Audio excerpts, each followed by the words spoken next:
let's take a look at how you can create issue tracker in Coda. So there are plenty of issue trackers out there, and you can create the one that suits your case, right? So let's say if I signed up to Coda, then create new document, right? And after that, what I am going to do is within this document we'll be creating a table to address our issue tracking template. So issue tracker, here we'll be adding the table, right? So here let's say we add issue number.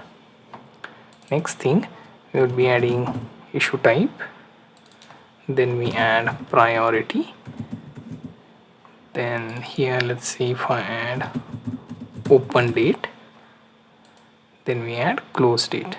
So each issue will be closed to by a certain person, so we will add that part too, right? So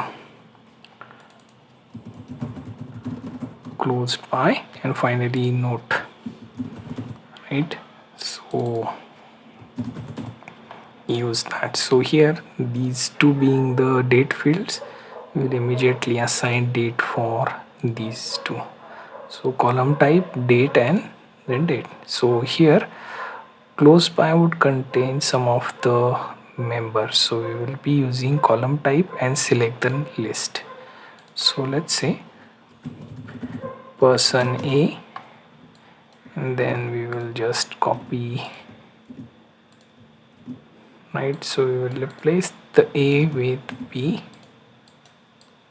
then C, just to avoid the duplicates, and D, right? So these are some of the people who will be closing the particular issue, right? Then we have priority option, which is again a form of list. So priority here, then type is also there, right? So issue can be of any type, and we will be using text for that. So text, then issue number, we will be adding number, and note finally will be of type text. So everything is settled on that part. So issue number 00100, right? And type, let's say hardware failure, right? So priority has to be medium or high. So priority 1, open date say 10, but I want to make it readable, so date option, and then see this particular one. So we will reduce the size for our issue number, right? Then close date, we will make this date to readable, and then issue closed on 11, closed by who is person B, and then note this person fixed hardware issue, right? So these are some of the things that we did here. So we have our issue tracker table here with various types of issues being handled, right?